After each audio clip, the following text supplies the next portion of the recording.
Aš esu Ieva ir aišku, kad man svarbiausia gyvenime yra santykiai ir komunikacija, kaip iškomunikuoti visus dalykus aiškiai, kad nebūtų per daug interpretacijų.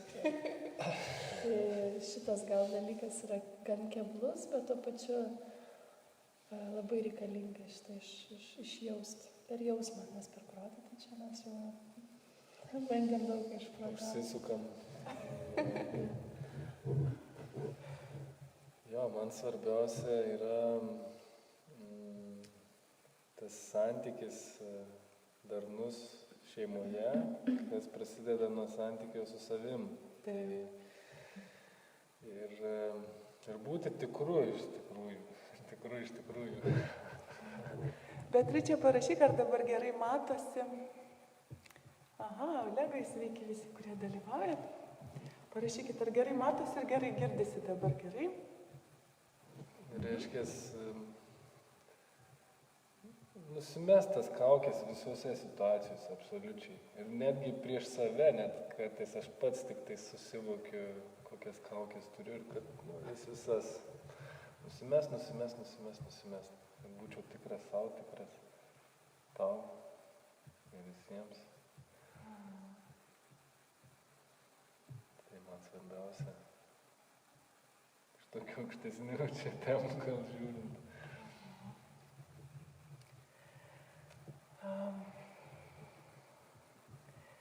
Kaip jūs patiriat savo santykius? Jie yra vis laik vienodi, ar jie keičiasi?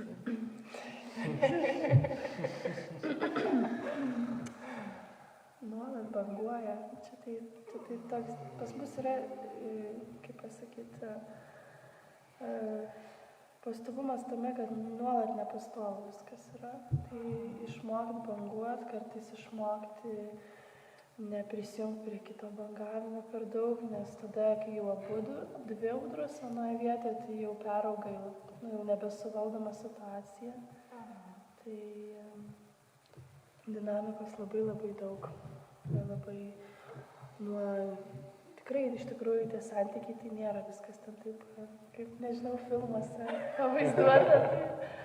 Iš tikrųjų tikrai yra nuo tokių tamsių dienų, nuo pykčio, neapykantos, iki tokios meilės, dėkingumo, kažkokie užsipildo tokia besąlyginė meilė ir net sunku iš tikrųjų taip, tais kalneliais taip važiuoti iš tikrųjų. Ir visko yra, tikrai visko. Jo, man rauna stogą kartais, visas šitas pokytis atrodo toks intensyvus, tas gyvenimas. Ir kartais atrodo, taigi galėtų būti paprastai, kažkaip stabiliai, čia galėtume savo gyventi ramiai. Bet kitais momentais, kur yra wow jausmai, kur yra ekstazė praktiškai, tai tarsi net ir neįsivaizduoju kitaip, kad toks gyvenimas, kaip pakylia aukštai, taip ir nusileisti reikia. Tik tais išlaikyti tą tokį stabilumą, stebėjimą, viso to priėmimą, sakyčiau labiau. Jo, nesitapatinti labai su tuo, nes tiesiog pastebėti tą pyktį, atsitraukti šiek tiek atstumą padaryti, kartais nekalbėtų patylėti, kartais ne kažką sakyti, o išeiti iš namų, išeiti, mes gamtoje gyvenam, pasivaikščioti, biškį duoti laiko, nes kai audra, tai ugnį biškį apsiraminti, nebūtų tokia galinga, tada galim jau vėl iš naujo kalbėti, kai viskas priimsta. O kaip jums atrodo, iš kur kyla ta ugnis, kas jinai? Tas tai sunku, kai nesutampa, kai kampai aštrus. Kas čia? Aš tai manau, kad čia kyla iš savęs nepriėmimo kažkokios situacijose, kur yra lengviau apkaltinti kitą, negu sakyti, kad aš čia kažko nemoku, arba kažkas man nepavyksta, bet visada, aš tai pastebėjau, kad aš visada kitame ieškau to, kas jau taip pas mane yra, prie ko čia prikipti, ir jeigu taip sustoju, pasižiūriu, tai visą tai čia iš manęs ir aš labai nenoriu būti ta blogoji, tai va, čia perkeliamas ant kito, taip jau pradeda liepsnoti, turėtų manyje subėgti iš tikrųjų. Taip pat, aišku, įpročiai, programos tam tikrus, kurias išmokau, nu aš, pavyzdžiui, kaip susitikau su Ieva, labai pastebėjau, ką aš išmokau per savo gyvenimą šeimoje pirmiausia, ypač kokias programas. Ir apskritai per gyvenimą mes vaikščiojantys programų rinkiniai tokie. Esam, kažkas kažką pasakė ir aš priėmiau kaip neginčiamą tiesą ir jau aš po to pagal tą tiesą elgiuosi ir vadovaujuosi. Ir jeigu nėra tokio pastabumų, stebėjimų, tai ta tiesa vis atsikartoja. Vis gyvenimas siunčia tos įvykius. Nu tai va, tai čia tie kampai taip ir susikerta. Sako, trūksta garso, nu, čia jau garsas koks yra toks. Garsiau šnekėti. Garsiau šnekėti, jeigu išeina, tai čia pakankamai.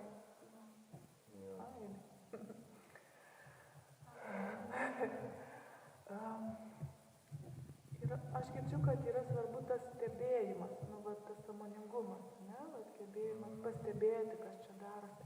Ką tu darai su savim, kad tas stebėjimas būtų kokybiškesnis? Nu, aš tai labai paprastai, aš tai įkvėpavimą sutelkiu savo dėmesį.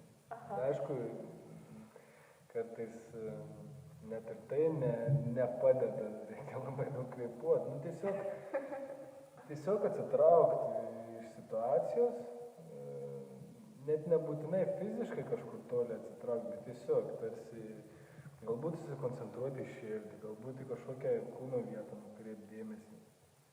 Ir galbūt kyla kažkoks jausmas, kai tie kampai šlifuojasi kūne.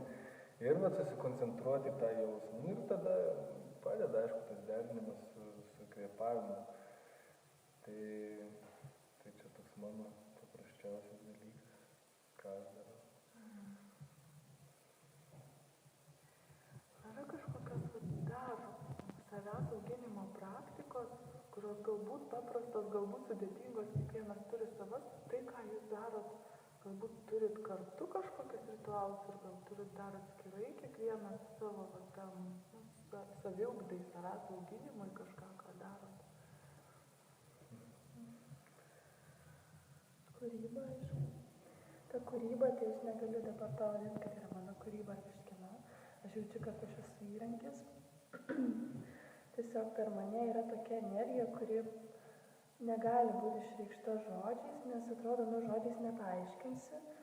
Ir dar kažkaip irgi neišreikšti, tai aš tiesiog mokausi perkelti per tapybą tai, ką aš jaučiu, tą jausmą. Nu, aš tiesiog kurio nebesutalpinu savyje, kurio lyg per daug, tai aš tada perkeliu į tapybą, į kūrybą. Tai mano toks būdas išlaisvinti, tai kol nebežinau, kaip ten, kurių būna per daug, tai tai yra būdas mano. Dar kitas būdas, tai gamta visada. Mes kur gyvenam visada, tai šalia mūsų visada toks labai didelis ir svarbus dalykas yra gamta. Tai mes einam pasivaikščioti ir intuicija labai, bent jau man aš pradedu labai jausti, aš susijungiu su gamta ir tada mes pradedam labiau komunikuoti viską. Tai miškas ypač man, aš tiesiog nežinau, aš jaučiuosi kaip kažkokioje kitoje dimensijoje. Vaikštau miške ir nieko nedarau, tiesiog vaikštau ir leidžiu viską savo. Jausmas, kad gydo miškas.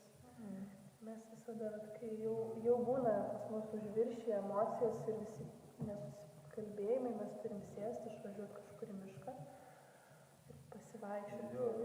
Tik ne namie spręsti konfliktus ar einant, mes einam vaikščiam ir išvaikščiam ir miškas atrodo surenka tą gamtą iš mūsų viską, ko nereikia, transformuoja ir mes tada grįžtam vėl kažkokie su nauju įkvėpimu.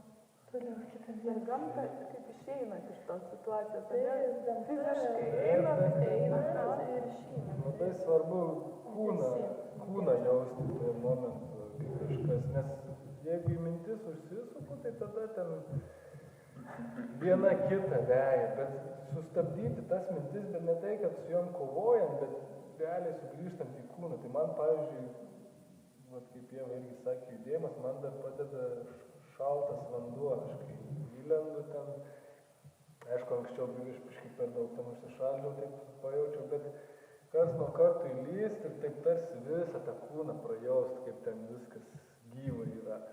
Nu ir tada ateina jau tiesiog suvokimai iš vidaus. Ir jo, tiesiog dinamiškai viską žiūrėti, judėti, išsisprendžia tam tikri dalykai, mažiau pastangų įdeda, negu kad iš pradžio atrodo, kad reikia. Kartais iš vis jokių pastangų nereikia dėti, tik tais išbūti.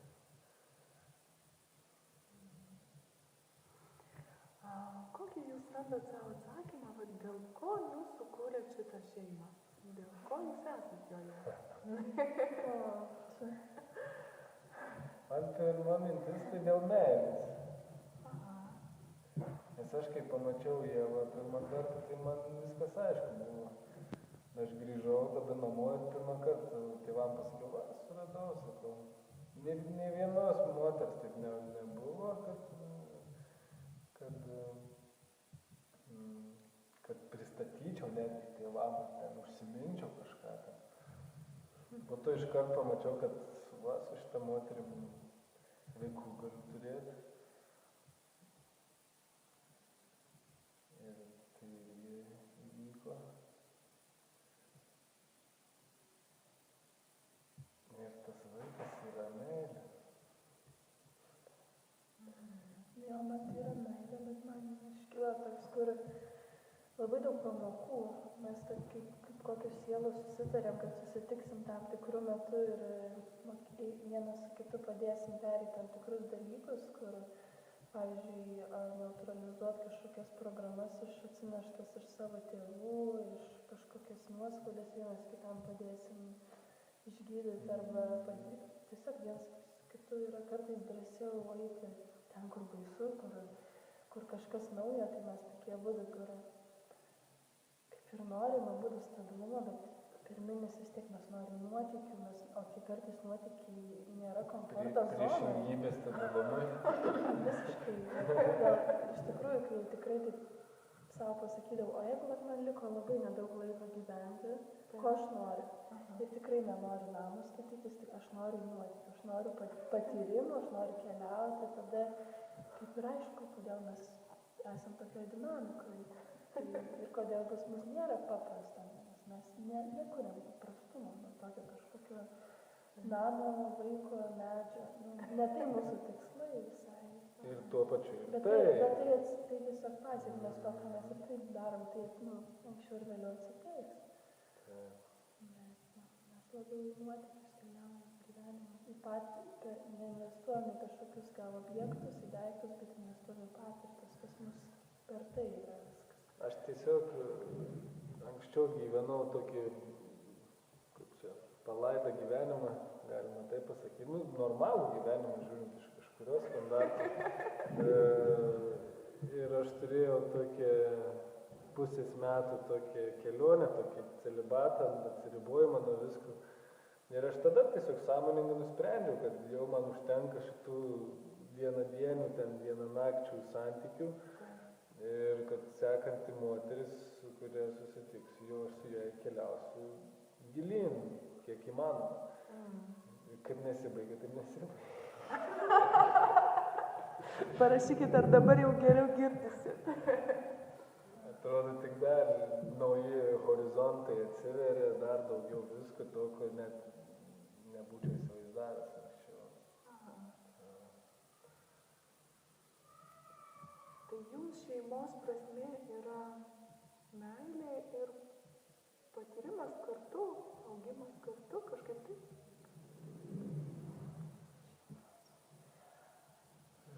Mūsų iš viso tas šeimos, mes kažkaip gal net vengiam tų vaidmenų vyro, žmona, šeima, mes plečiam tą labai, nenorim užsidaryti iš tikrųjų, nes kai užsidarai, tai labai toks savinimasis mano atsiranda ir tas vaikas tada auga toks tėtis, mama, tas, o čia yra kiti. Mes labiau linkę į tokį, kur tą šeimos sąvoką iš viso praplėsti kitas šalis, į kitus kontinentus, tiesiog pamatyti, kad ir taip ir gali būti, ir taip nepribot, kad va, čia mes, pas mus taisyklės yra, pas mus nelabai yra taisyklių. Mes net kai susitikom, mes kitais vardais vadindavomės dar tuo metu. Ir kažkaip, jo, tu teisingai sakai, meilė ir patyrimas. Ir meilė ir patyrimas tai nėra tik šeima, tai yra daug plačiau, net ir tie patys santykiai, aš suvokiu, kad nesantykiai yra esmė, ne santykius esmė yra išsaugoti ar kažkaip ten šlifuoti, ar kažkaip atsiverti dar platesniam spektrui galimybių, platesniam jausmui, dieviškumui galų gale, dieviškumui. Dieviškumas yra šitos sąjungos vienas tikslų, galbūt netgi pats svarbiausias. O kaip įvardintumai, ką tau reiškia dieviškumas? Kas tai? Visiškas savęs priėmimas. Kitas kaip padeda tau save priimti. Ar kai išmoksti save priimti, tada lengva nėra tiesiog atleisti ir nepriimti asmeniškai, kažkaip neįsiskaudinti, neįsižeisti. Tiesiog priimti, kad kitas yra toks unikalus, koks yra. Tas dieviškumas nėra kažkoks čia, wow, čia Dievas visagalis. Ant žemės toks labai paprastas žmogelis, tas dieviškumas tikrai ne kažkokia ten paprastumas, unikalumas ir tokia meilė viskam. Besąlyginė meilė. Žmonėm ir augalam ir gyvūnam tiesiog visai kūrinyje toks. Čia ir yra ir vaiką mokinti, nemokinti tiesiog savo pavyzdžių. Nieko mes žodžiais neišmokinsim. Būt tokiam priėmime, tokiam lankstumą. Ir tuo pačiu skleistis, plėsti galimybių ribas. Ir plėsti tas ribas nėra paprasta. Aišku, kai pagauna žmogus, kaip aš, pavyzdžiui, ten iš mažo miestelio, pradžiai į didesnį miestą, po to į dar didesnį, į kitą kontinentą, ten žiūriu, jaučiu, wow, čia visas pasaulis. Ir šeimoje irgi sudaryti tą sąjungą tokį, kad, mes gyvenam jau taip, jau mes gerai gyvenam, jau mes čia gyvenam patogiai, jau mes čia gyvenam gamtoje, jau mes dar kažkur daugiau, vis plėstis, kaip gamtoje. Gamtoje viskas plečias. Tai mes ir esam gamta. Tai išsiplėsti iki begalybės. Kaip jūs jaučiat, yra prasmė, kaip pajausti, atpažinti konkretų vyrą, konkrečią moterį ir su juo keliauti keliu?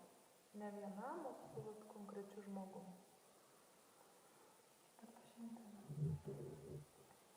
Aš galvoju, kaip man mane atpažinti, kai jau tas žmogus ateina. Mano atveju taip yra.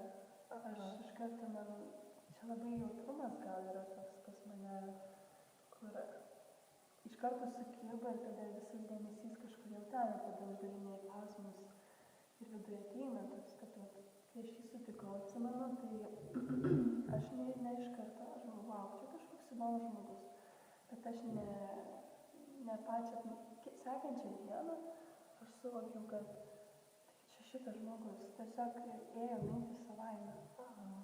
Net nebeklausimai, kas tai yra, bet eina mintis, tiesiog reikia įsiklausyti. Vidus jūs kalba tenai, sako, dabar su juo čia. Tu turi būti su juo. Tai viskas.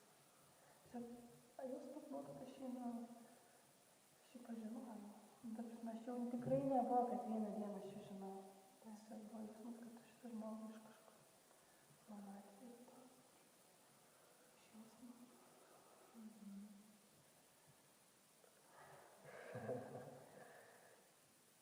Jo, koks klausimas buvo? Prasmė, ne? Yra prasmė, bet kad eiti su konkrečiu žmogum per gyvenimą. Ne pačiam, o su konkrečiu žmogum, tokia nuoseklume kažkokia.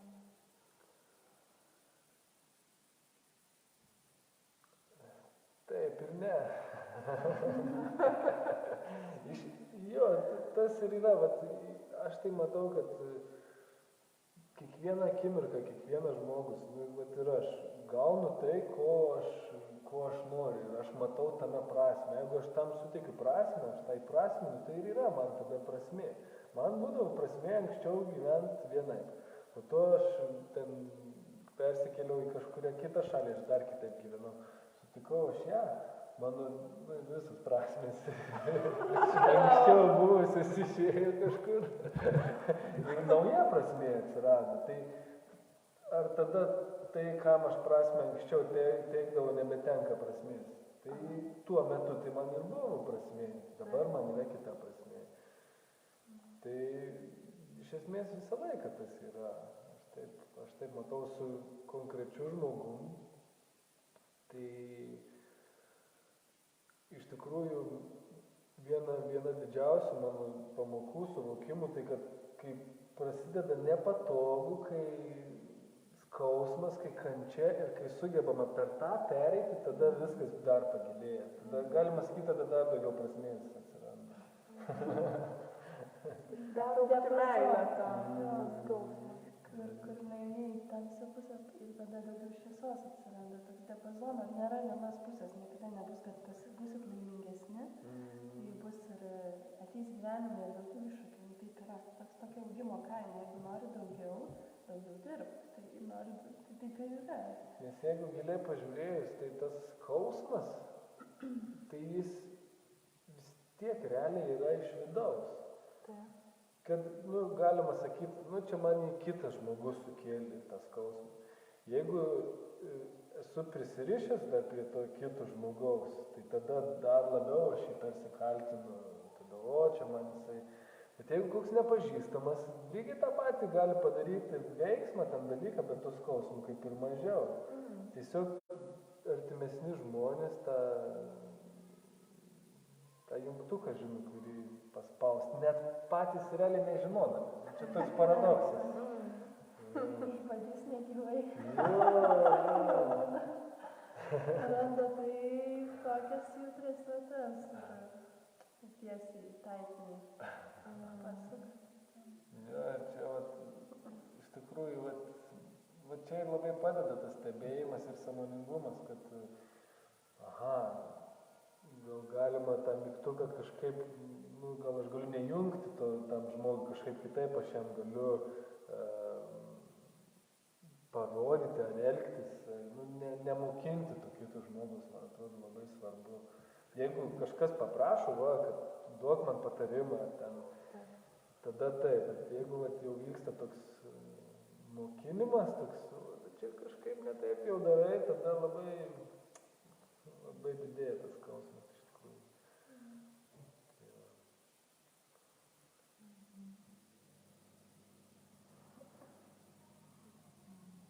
Kas vėl yra?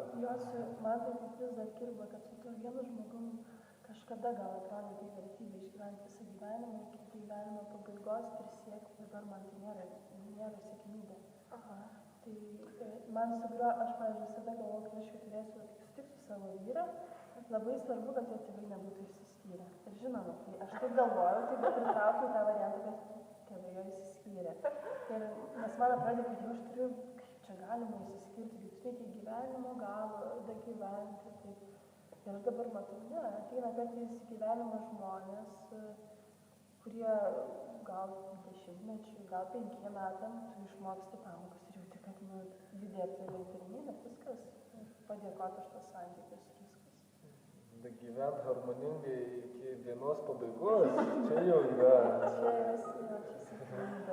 geras dalykas. Švelniai tariant. Jo, tai nuo to iš tikrųjų reikia pradėti. Ir jau kai kiekviena diena tokia tampa, tai tada, ir amžinybė jau šalia.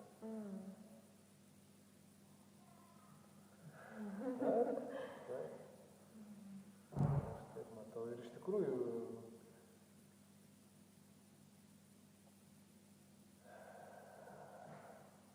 kartais geriau mažiau žinot, kaip ten bus ateityje, ramiau tada yra.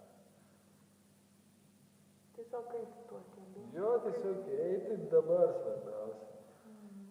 O kas ateityje bus, natūraliai ateina pajautimas, pamatymas. Nereikia žinoti iš tikrųjų, labiau jausti tiesiog, ko aš labai mokinuosi iš filmus.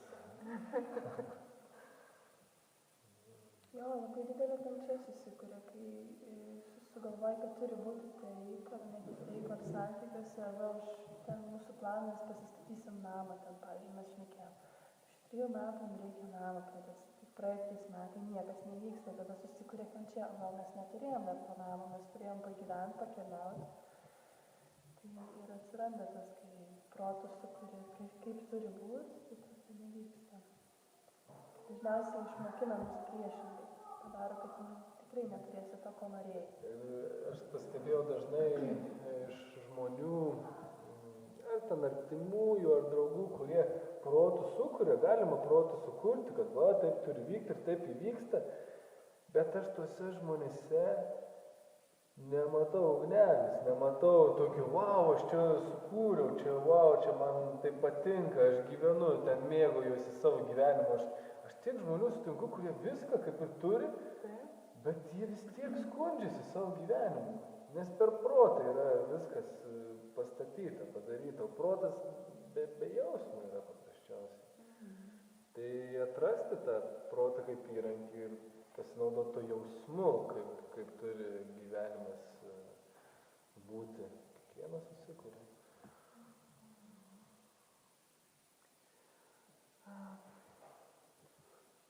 Ką jūs patartumėt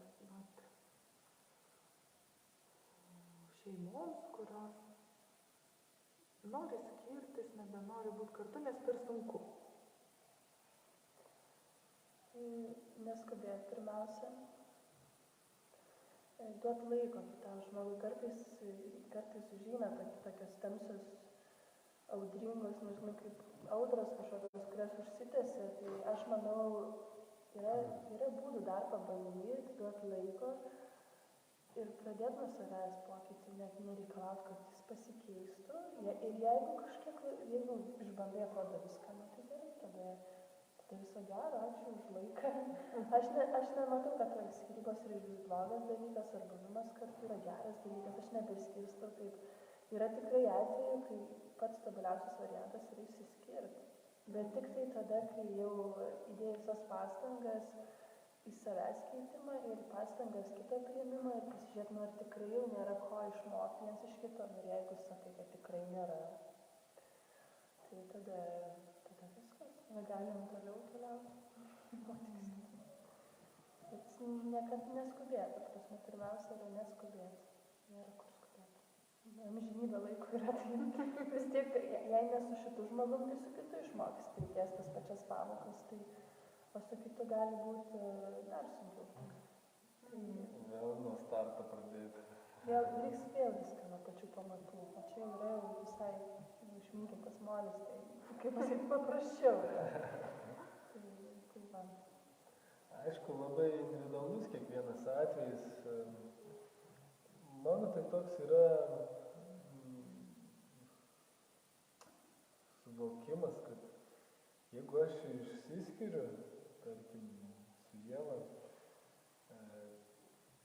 tai visiškame dėkingume norėčiau tai padaryti aukščiausiam taške, netgi tokiam dalykė būt, kad tai būtų aukščiausias mūsų santykių taškas, kur viskas išgyventa, kur iš tikrųjų, wow, ačiū tau už šitą nuostabią akimirką, nuostabų gyvenimą ir tada galim paleisti, būti laisvi tiesiog. Tai aš tokį matyčiau variantą, nes kadangi mano pačio tėvai išsiskyrė ir labai daug skyrybų yra, aš tiesiog žinau, kad iki skyrybų daeinama jau ne iš to, ne iš gero, kaip sakyt, ne iš gero gyvenimo. Ir po to tai paliečia, aišku, aplinkinius stipriai, ten jeigu vaikai yra, bet labai paliečia ir pačius žmonės, kurie išsiskiria, jie tada su tam nuoskauda, jie nešiojasi tą nuoskaudą eilę metų, jie net negali po to su tuo žmogum bendrauti.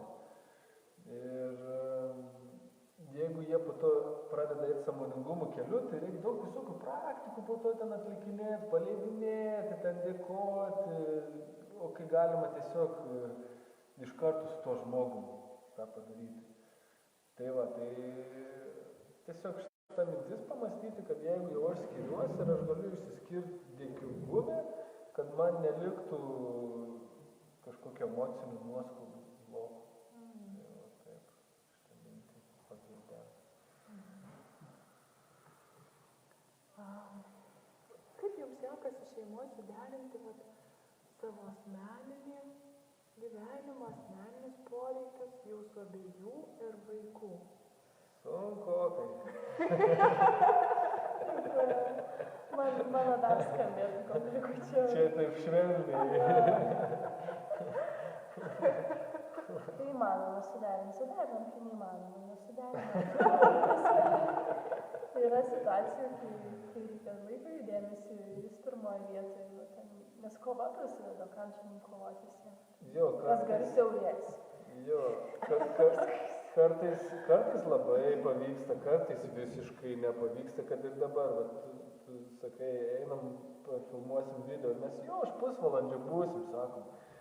Ir ten užėjo namuose uraganas, mano požiūrį žiūrint, ten sūnus užsisuko, dar prie sūnaus, dar aš ten pats kažką turiu daryti, dar po to Ieva kažką sako, kad tu čia tą, ir aš jau, man jau čia sistema, jau čia viena mikroschema jau dega, kita jau iškaitus, jau man tik norisi pačiam to įsprogti, bet aš žinau, kad jeigu aš dar pasprogsiu, tai dar tada iš jūsų viskas išlėkščia į šalis. Nu tai kažkada anksčiau nuo tokios situacijos aš ten sprogdavau, tarkim. Kažkas ten sprogsta, tarkim, duris trenkdamas, kažkas daeina iki tokio sprogimų lygio ir po to kiekvienas atranda tą savo tepalą. Čia gal šitoje situacijoje reikia kažkaip išlaikyti tiesiog tą erdvę ir tuoj praeis šitas dalykas. Tai va, tai visai būna. Manęs kai klausia, kaip sekasi, tai sakau visai. Man tai yra du dalykai, kad reikia mokėti pagalbos, paprašyti, kai reikia. Čia mano tokia pamoka didelė, auginant vaiką, ypač viską gana dariau. Viską absoliučiai atrodo, nei senelį nebuvo, niekada nieko. Ir jaučiausi, kad aš turiu viena, aš tokia stipri turiu būti viena. Tai va, išmokti paprašyti pagalbos bet kokioje situacijoje. Ir pasitikėti žmogum, leisti jam būti, kaip jis dar suvokia, prižiūrėti vaiką, ar kad tiesiog savo turėtume laiko. Labai svarbu dviese turėti laiko be jokių trukdžių. Kad ir kiek turėti ritualą, kartais savaitę ne tik tai vakarais, kai jau baigėsi darbo dienos, jau mes pavargę, vaikas užmiega jau kokią 11, jau mes tada savo laiką turim. Tai ne, turi būti šviežios smegenys ir Dėl ko tas laikas yra reikalingas, aš matau, tai išmintingai iš tiesų, porom dirbti, tai būtina, taip. Kaip jūs matote? Susikalibruoti. Tiesiog ramiai, neugniai pasakyti, bet kaip sekasi tau. Tiesiog labai paprasti dalykai, tai nėra kažkokia filosofija ar kažkas čia. Tiesiog kaip tai dabar jautiesi, ko tu dabar nori gyvenime, ką mes galim kartu geresnio padaryti, kas nepatinka. Ramiai pasikalbėti. Pajaust vienam kitą, nes jausmas jisai subtilesnis yra negu mintys, darymas, darbai. Jais galima visą dieną užpildyti, užkišti, o jausmam tiesiog erdvės reikia duoti. Ir tada jausmai pradeda jie skleistis tame buvime tiesiog. Tai gali būti tiesiog nieko nedavimas, tiesiog buvimas vienas šalia kito. Tai... Jo, čia gyvybiškai svarbu, nes esam patyrę tokių, kur aš auginu vaiką ir atseit savo turiu, tai yra viskas, ką aš čia galiu daryti. Atostogauji. Atostogos atseit visą laiką. Vyras eina į kvėpavimo veiklas ir mes tiesiog nebesuprantam, kodėl mes čia šeima esam, nes labai didelė atskirtis atsiranda. Vienas pasakoja apie tai, kaip vaiką čia mažą rengia, kaip iš čia gugluoja, kitas pasakoja, kaip pačia žmonės paleidimus darė per rebefingą. Mes nesusikalbam, nes mes skirtingose pasauliuose gyvenam, dėl to yra gyvybiškai būtina visuose gyvenimo etapuose turėti atsvirtinam lygmenį ir tiesiog pasižiūrėti, kaip mes gyvenam, kas mes čia tokie esam, nes labai lengva eiti viena kryptim, kitam kita. Labai gerai nuogiems būti, apsinuoginti. Ta prasme, tiesiog būti realiai fiziškai nuogais kūnais, tada greitai visus kaukės nukrenta. Jeigu tame laikė buvime kartu. Ir gamta, aišku, gamtoje irgi miške, irgi kokią tu kaukę prieš ką čia užsidėsi, prieš medžius kaukę neužsidėsi. Jie myli tave visokį. Jo, sugrįžti tą tokį pirmą pradį būvį ten, be darbų jokių, be jokių ten minčių, kažko ten, kaip ten, ką ten reikia, nes mes turėję tokių skaudžių, tikrai patirčių, kur aš tarsi, aš jai skausmą sukėlęs, jinai man tą skausmą sukėlus, vien per tą neskyrimą laiko kartu, tiesiog nebuvimą kartu. Nors kaip ir fiziškai kaip ir būti, bet Ne fiziškai, bet realiai totaliai čia. Toks sąmoningas laikas kartu. Taip. Dėl jūsų, dėl ryšio, ne? Taip. Čia iš tikrųjų čia mano labiau toks kaip akmuo į mano daržą. Dar aš tik išmokstu daržus auginti. Bet iš tikrųjų taip yra. Mano patirtis tokia, kad to proto, mintim ten daryt. Ir tai net būna, kad daryt, bet dar net nesigauna. Ir po to dar grįžus norisi ten daryt. O čia, žiūrėk, reikia į jausmų pasaulį įeiti. Tai iš tikrųjų yra ką veikti, pažįstant save, pažįstant savo emocijas, kad prisikonektinti, prisijungti prie to jausminio pasaulio.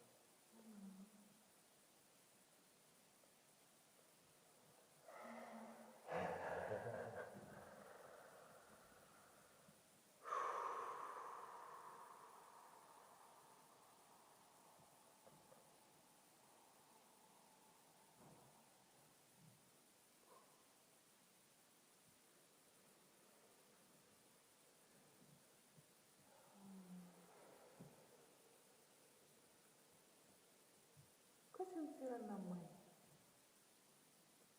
Vat, grįžtu namo, vat kas tai? Jausmas. Namai yra jausmas. Nesvarbu, kur mes labai dažnai keičiam tos namus. Namai yra jausmas, kur jau gali visiškai būti savim. Ne visuomenė, ne miestas, tiesiog tai yra labai jaukėtis. Viskas yra namai, iš tikrųjų. Ir man, pavyzdžiui, aš grįžtu ten po darbų, tarkim, fiziškai atidarau duris ir jaučiu atmosferišką, jau namai.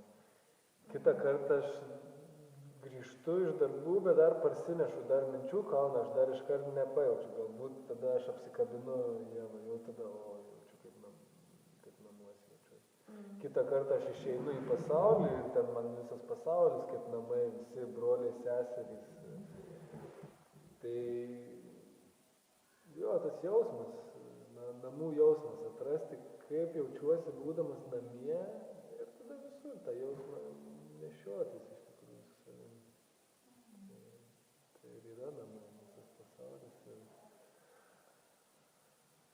Ir aš pats.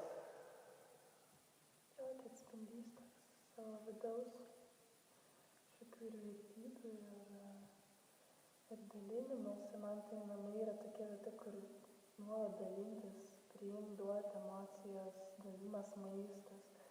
Tai tokie jaukus, saugus dalykai, tiesiog saugu būti savim. Aš tai kaip grįžtu, kad ir į fizinius namus, aš taip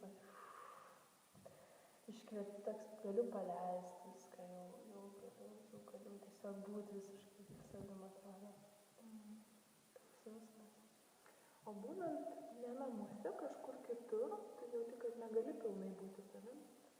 Labai priklauso. Yra tokių vietų, kur, pavyzdžiui, atvažiuoju pas vyro tėvus, aš negaliu būti savim. Tai prasme, nes yra kitoks visai pasaulio suvokimas. Pavyzdžiui, vieni žmonės labiau per protą mato pasaulį, per tai, kaip dirbti, karjerą siekti, o aš, pavyzdžiui, šito negaliu daryti. Mano gyvenime yra per jausmą. Ir aš kartais save kaltinu, kad aš visus dalykus, kuriuos darau, aš darau tai, ką noriu daryti iš tikrųjų.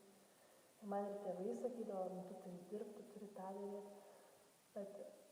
Bet tai, ką aš darau, aš jaučiuosi 100% tikra, kad aš tą norėjau daryti. Aš kaip piešiau, aš buvau totaliai tenai. Tai dėl to ir yra sunku kartais būti pas kažką, kad ir giminės jo, bet aš jaučiu, kad jie mano kalbos nesupranta, ką aš kalbu. Tai aš turiu prisiderinti prie kitų, dėl to aš ir būnu kaip ir savim, bet tik kitokia savim. Ta, kuri prisiderina prie jų kalbos,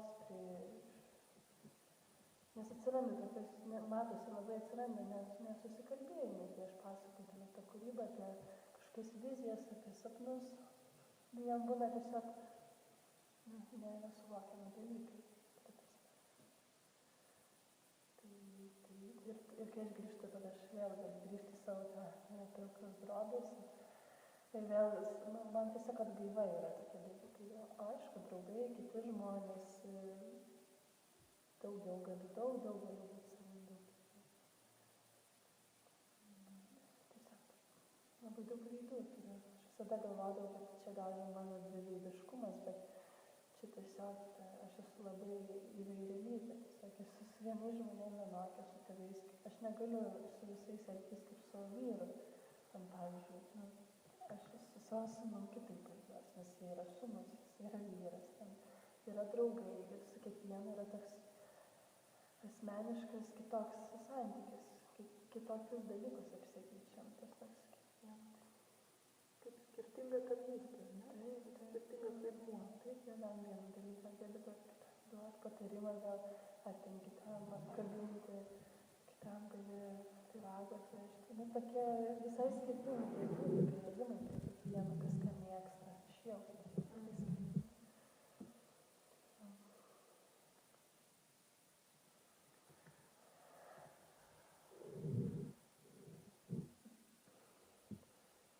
Jaučiu jūsų paklausti, kokiam jūs užsiemat veiklom, kokia yra jūsų tarnystė pasauliui?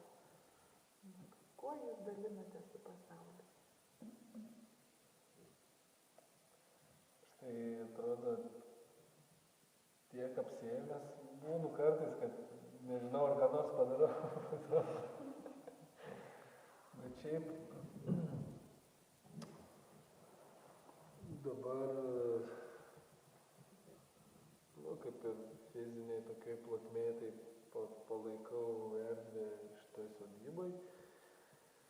Priimu žmonės,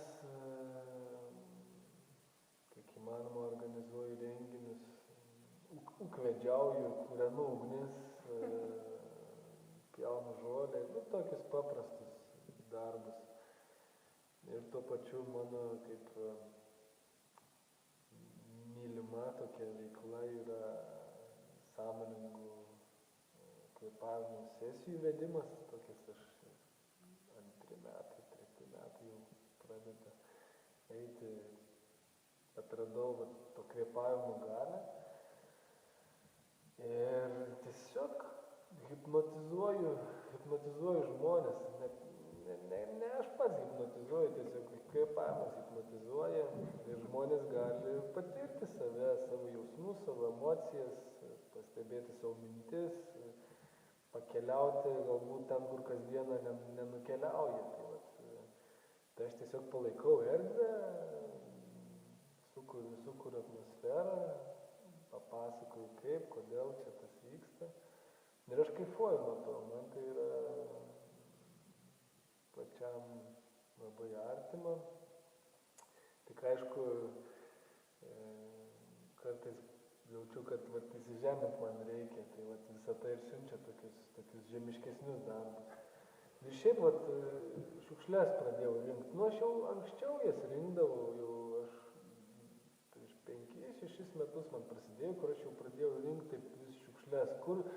Mano teorija yra tokia, kur aš einu, jeigu yra šiukšlių, tai yra mano šiukšlis, reiškia. Nu ir aš jas renku tada ten miške kažkur. Ir aš dar šitos teorijos nesupratau, aš kai nuvykau į vieną tolimą šalį, ten gyvendavau pas žmonės, ten tokiuose šiukšlynuose aš gyvenau, kaip čia jie apsišiukšlinę gyveno. Bet po to aš kai pradėjau tvarkyti tas šiukšlės, aš pradėjau vis pas tokius žmonės patekti, kuris mažiau tų šiukšlių. Aš supratau, kad čia tiesiog mano šiukšlės yra realiai. Tai aš, jeigu kažkur vis pamatau kažkokių šiukšlių, tai iš esmės stengiuosi surinkti, tai vienas tokių mano dalykų. Ir paskutiniu metu jau kažkaip jau labiau tiesiog iš gamtos tas šiukšlės imu, iš kitų žmonių jau neimu šiukšlių. Jau kažkaip yra skirtumas, žinai, taip matau kitų žmonių, bet jau jaučiu, kad čia jau nebe mano, žinai, yra.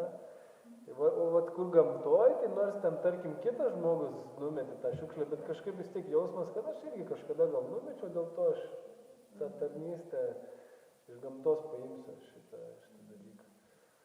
Tai įdomu, aš irgi taip jaučiuosi, jeigu yra šiukšlių, man norisi jas rinkti. Tai va.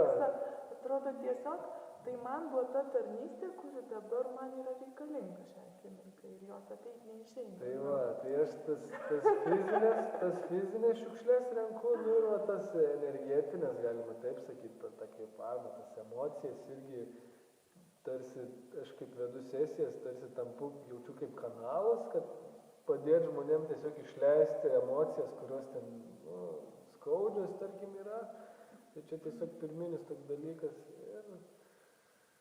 ir prasivalyti, kaip sakyti, tą laimingesnį gyvenimą.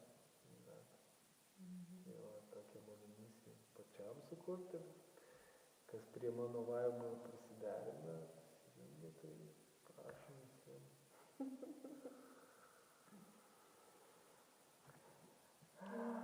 Apie save, tai man veikla žis labai dabar keista yra sąvoka, nes esu tokiam jaučiu pereinamam laikotarpiu, kur dar kaip ir atitolsta mano visos veiklos ir kažkas ateina naujo į mano gyvenimą ir aš dar bandau suvokti, kas čia ateina ir leidžiu tom durim langam atsidaryti ir pasižiūrėti, kas čia ateina.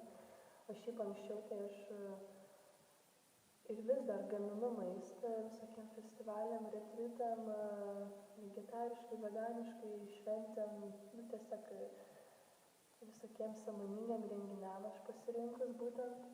Tai mano tokia kaip, gal nežinau, tarnystė, aš savo energijos visišką meilę įdedu per maistą. Ir tiesiog žmonėm kažkas tokio, visiems vis dar tai yra ir aš sakau, negi dar vis dar taip yra. Tiesiog viskas skanu ir aš vis dar stebiuosi, toks, wow, žmonės laimingi, nes kažkokią energiją gauna per maistą, tai pas mane tas labai dalykas. Ir paskui pastarėjai 3 metai, tai buvo tokia motinystės, ėjimas per žvis naują laikotarpį, motinystė, kur aš naujai gimiau, tikrai naujai gimiau, aš pasitariu vėl nauja ir vėl pravažiavo pažeidžiama, vėl turėjau suprasti, kas aš esu.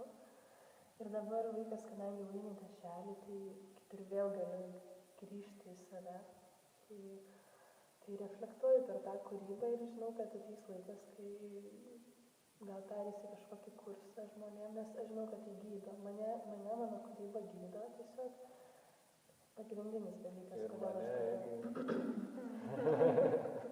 Tai tiesiog mano visos patirtis, visi paveiksliukai, viskas, ką aš, yra tiesiog tik per mane perėję, tai yra viskas, ką aš patyriau ir tai aš tokiu būdu gyriausi, aš tai, kas man būtų nesuvokiama, kažkas užstringa energiją, aš pereinu, atsisėdu per spalvas, per formas, aš leidžiu tam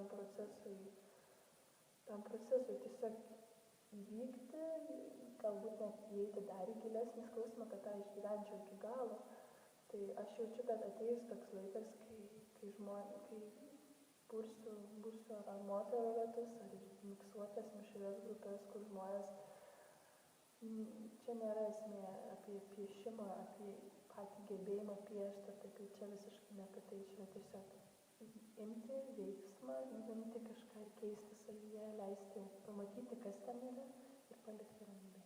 Tiesiog keliauti į priekį. Tai tokios mano šiuo metu veiklos. Ko jūs mokotės, ko jūs trokštate išmokti šiuo laikotarpiu? Yra kažkas, kas jums svarbu, ko jūs mokotės? Kantrybės. Kantrybės. Truputį ilgiau palaukti, nepasakyti, kad žmogus padarytų, pavyzdžiui, pats. Man labai kantrybės reikia išmokti. Aš labai greit užsidegu, aš esu daug labiau ugnis negu man tas yra. Ir su vaiku ir su visais kartais, kad ir įvykiai, ar nori, kad jau dabar vyktų, nori, kad šitas renginys įvyktų, čia reikia tik žmonių ir palauk, sako, kantrybė. Aš tai išgirst, įsiklausyt ir veikti. Ne ten, čia suvokimai kažkokie ten, jo, gerai, suvokiau, ir ką. Tai realizuoti savo suvokimus pilnai, totaliai. To aš mokausi ir tą aš realizuoju. Ar norit ką nors palinkėti visiems? Ir sau galbūt? Aš noriu palinkėti lankstumo žmonėms, prisiderinti, būti kaip upiai, prisiderinti prie gyvenimo vingių, kartais nenumatytų. Tiesiog pabūt stebėtoje. Čia didžiausias tokias palinkėjimas. Kartais, kai labai sunku tiesiog atsitraukti ir pažiūrėti visą šitą dramą, žaidimą, gyvenimą. Kas čia vyksta iš tikrųjų, kiek jau čia svarbi aš esu toj dramai. Pabūt to filmo kartais neimtuo, kuris vaidina ten viską, bet kartais išlipti iš to ekrano ir pasižiūrėti, čia jau taip blogai viskas, ar čia aš neturiu iš ką, aš galėčiau iš tos situacijos išmokti. Visada yra ką išmokti. Gyvenime nebuvo man tokios situacijos, kad nebūtų ko išmokti. Palinkėjimas. Taip, aš linkiu būti savo gyvenimo ir režisierium, ir prodiuseriu, ir aktoriu, ir tuo operatorium, kur leidžia tą filmą ten kino salėje ir kurti savo svajonių gyvenimą. Ačiū Jums. Ačiū Jums visiems, kurie žiūrėjot, kurie buvot kartu, kurie vėliau žiūrėsite. Tai jaukų namuose, visi dėl visų. Ačiū Jums. Būkit palaiminti meilę. Sudėjau.